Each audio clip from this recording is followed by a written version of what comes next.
cái đó phần siêu rồi tôi tập bố tôi mà khám mà chỉ nhủ nó phần siêu cái à cần nhủ cái tôi tông phần siêu phần cái cần nhủ mai đột đó lại nó cái à cần nhủ cái còn nhóm tam bộ con cái à cần nhủ phần siêu cái này cần nhủ cái à cần nhủ cái à cần nhủ cái cần nhiều mày cần cái tiên cần nhiều tiên cái đó quan cái lọ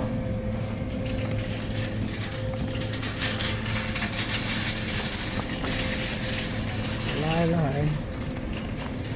vô là phiếu là chiếu con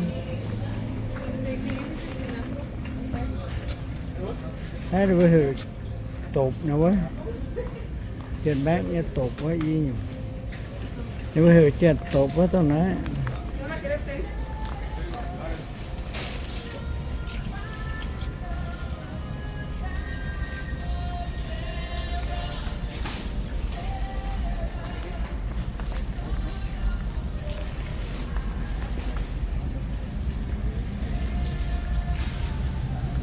mà chỉ nhiều nhé cha đây là cha đây là cha đây là cha để nhiều số nhiều tiền hàng tới chỉ nhiều cái lòng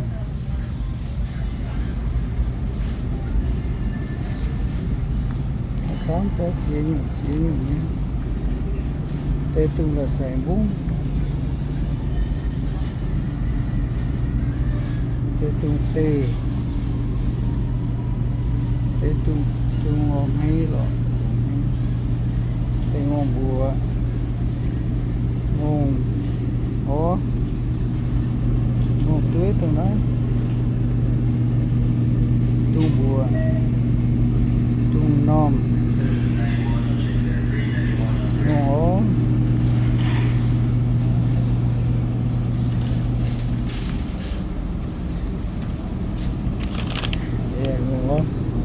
sắp tiêu lô đó thì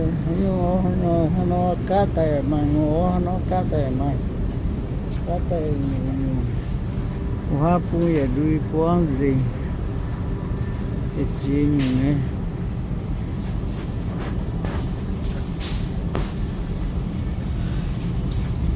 cho như sắm có lọ tên mai cái đấy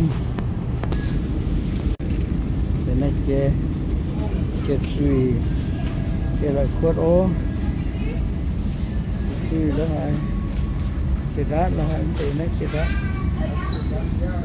đá che suy quay che để nó cho nôm những gì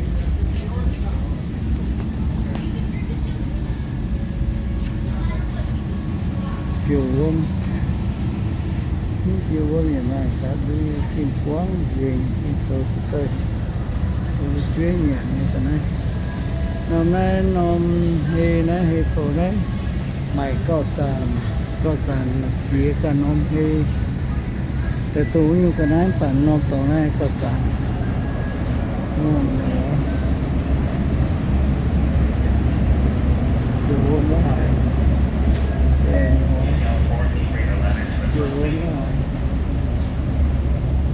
để cookie là hả dưa cam để ngon ngọt chiều hôm như hôm để phiếu coffee như cái này cái chậu che như chậu đó thì nó dưa nó phải dưa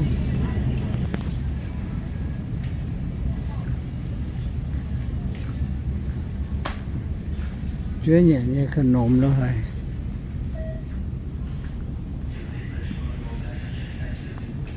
dưa chiều buông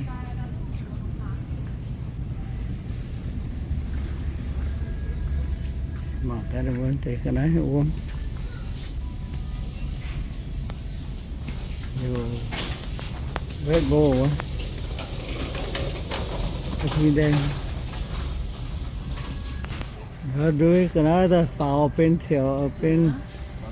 giang đuôi phao tháo ngoài gì mà ta xìa giang xìa trống nhé đâu nhớ đuôi quáng gì I don't never hear food for less quá mai cắt sản chỉ là nó rồi có gì là nó là cái đó đuôi có gì giờ có loại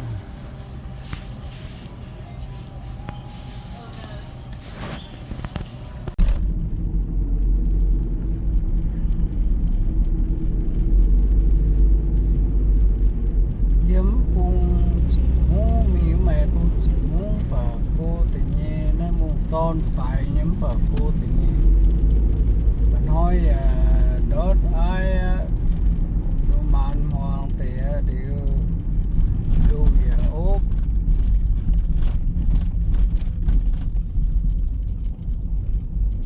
rồi đồ ốp quấn giang biển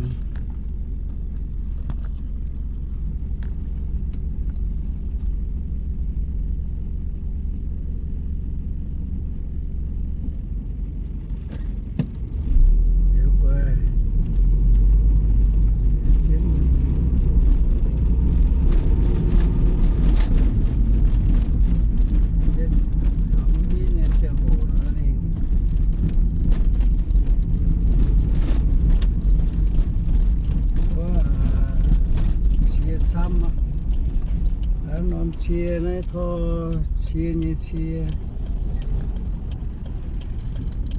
chia này tăng sĩ chúa trên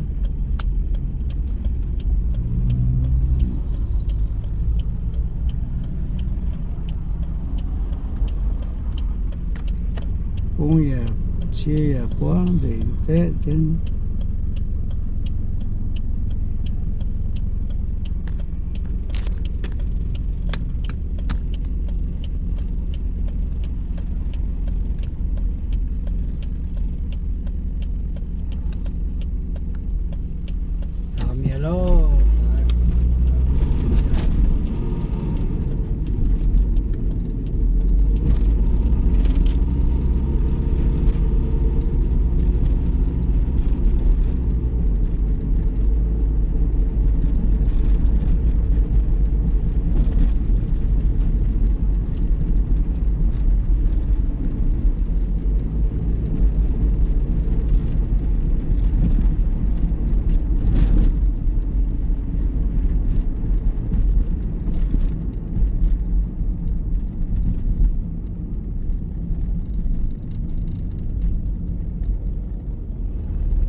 miền như chia chỉ đó mày vẫn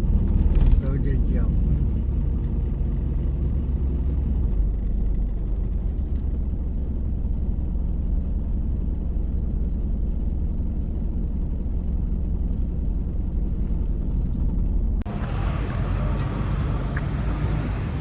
hay và tại nôm hay phô nó hiểu food center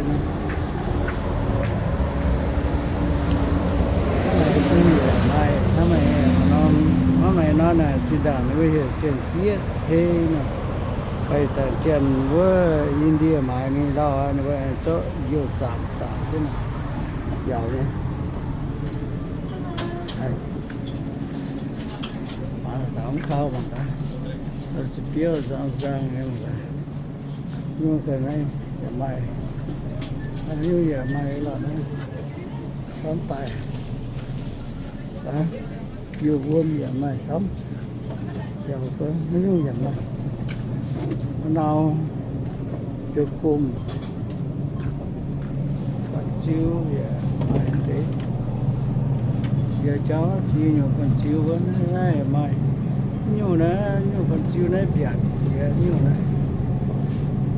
thì họ sẽ tàu thế mi phun bớt chó yêu nó chặt dây cua phải chèn lau cua thế này phần chiếu này thế phun để đứa gì đôi xuông đôi xuông mấy xuông bè mai dạ good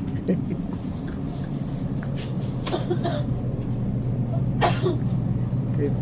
vô rồi đấy giờ bây giờ phải đôi xí nữa đây là đôi khu nhấn nhiều đấy gai miền nhé khu qua khăn dùng qua cái phần nhóm tôn cơ mẹ sản chế là đây sắm như xí nhiều nha nó xuống giảm mát bến lại là thế này là vừa có là hai tắp nó cứ những tiền vừa rồi tại bị cung là hai sọt cái gì cô như nó mải chạy nha này đừng có sọt chứ này có là bà nó mải chạy thì che nhau che chui che đát nhưng mà che đát sàn như này nó có phải như thế này cái này mày tung tê tung là xem bún thì đây ngon tê một cái ngon tê này phao cua đòn như thịt chúa ngon bùa I'll wait for my wife. Yeah, thank you. Ngon bùa tê đòn lửa thịt chúa bao nhiêu chú đòn đi thịt chúa thông tê nó cua đòn thì lên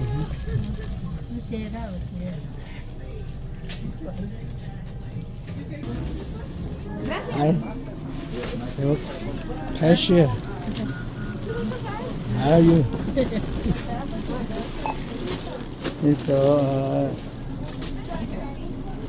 với cha nhà nó tao.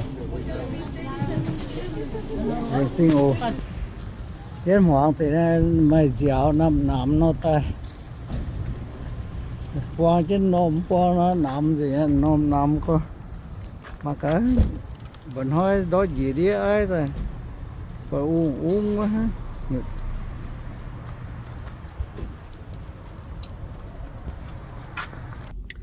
đấy tại thằng này trên phải miêu như tờ lạt nó mãi lai là hay nhàn hốp nhớ tại vì nó gì á tại mai nhé không ta nói mãi là mãi lại men là hay nhàn quá ta nói mãi để này này hiểu Lee Community Food Market nè thì bộ hiểu hơn nó hiểu cái này trả nhô nó tận là này như vậy trả vào xăm cơ chỉ là chỉ cháu nữa bữa buồn tay chỉ cháu nữa bữa sầu trang tay bữa bia nó mới nhiệt đòn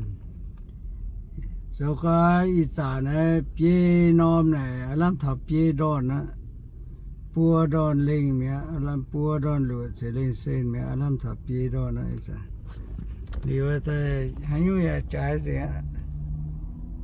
trái sắm có lọ như vậy kì bà tay bố nhện bố tay nhện á bố nhện tay máy á có những xây chẳng đó bố tay chiếm chủ nhện hay như ỏi nhện như bố tay lỏ như á bố tay dấu chủ nhện anh tay dấu từ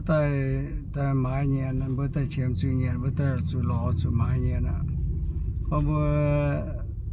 tấm chiếm chủ nhện nó bố ẩm chủ dấu bấm chiếm chủ chú nó bố ẩm chủ dấu á tay tay nhìn nhiều nhé bà lại bây giờ Adam bây giờ ông thầy nghe một cụ sẽ Adam là Hawa nên chú nàng đua bám đi chui tai chỉ tai đua hăng nô tai bút tai chú khâu tai sẽ làm chú khâu lắm bà lại chỉ thiên nu lại bốn Giêsu dìa tai diệu bữa thiền bữa anh khâu nhiễm bà sẽ tại chủ giáo chủ nhiệm chủ khâu nhiễm bà tại yếm tu chia tại lại chỉ thiên hùng chịu khẩu trên hàng nô lọ lại chỉ chăm ô thô chiếu sẽ phụ buồn mày bùa ô chịu cầu mày bùa thì mày bùa bèn on nhé mình có tàu lại chỉ rồi lâu rồi thần đã tầm chó tại luôn rồi thở tầm chó và giờ này mình mai nó tụ cái tàu xe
đam tụng nhé tỏ thảo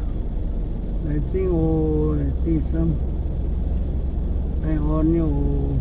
thì bây giờ béo nhiều mảnh cô lọ này béo mảnh cô này nhân đó chợ xả này đây chợ xả nhiều béo yếm bùn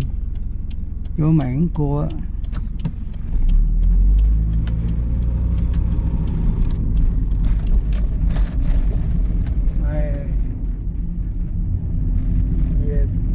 có rồi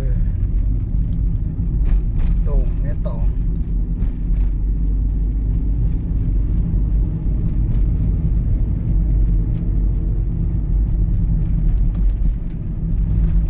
làm thở lô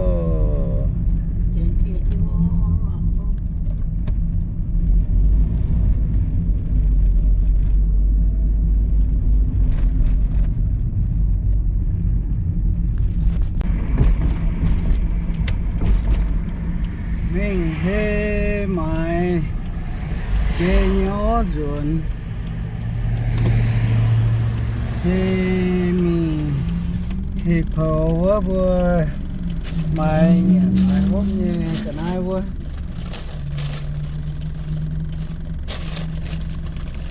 nếu ruộng á ruộng thần đau tại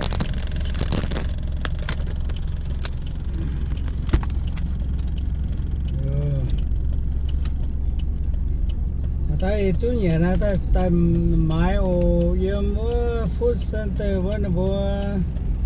đi sản yên thôi chỉ con mày sản như với chè rát chè quả với nó mà thế đúng gan sọp chứ như lọ mà thế chọc trên mà thế chỗ như liệu mà thế chỗ như chọc chứ Hi, my love. liệu mà bác sĩ đi vào mà chán nhé I'm driving. nhiệt phao nhiệt đòn hả nó là nó chán nhé Where am I going? và I ấy went tôi to the nhà store nó to get meat, and then ta I'm mà coming thì back home. không ấy tôi nhà nó I went to the store to get meat, and then we'll go back home. mãi lọ cái nhà tôi tự nhiên lọ quật Me, giang tự nhiên gì nhé myself. ok nhé và cho ta mãi thế đây xin ta nhiều xin ta nhiều khi không mọi nhà chê như miền nó mọi nhà chê nó ok nhé Hello? I was gonna ask you something about the kids, but never mind. It's fine. I already asked Grandma. Okay, bye. nôm này mà chán những nôm này tà lạt này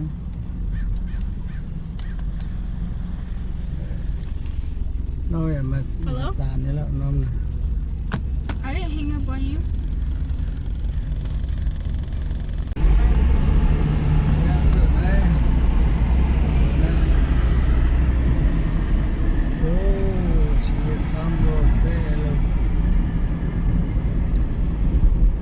Xăm lột sẽ kiếm nghĩa rồi ấy thìพอดีว่ายาโมงติดว่า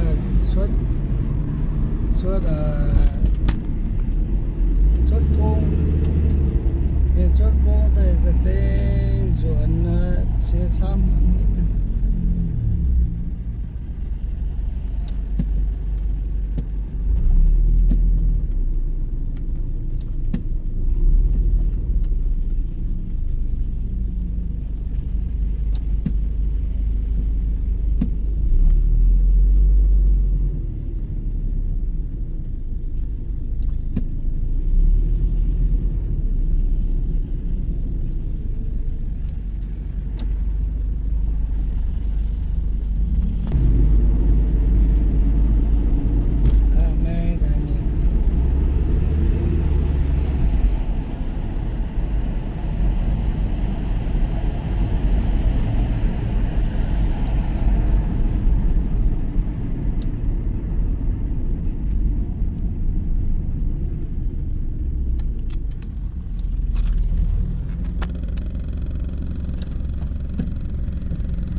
sana yung mga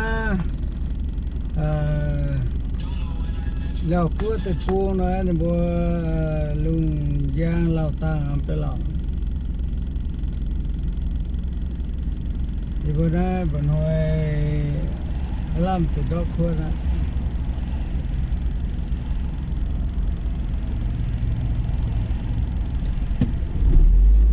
mà đón mình tăng style chịu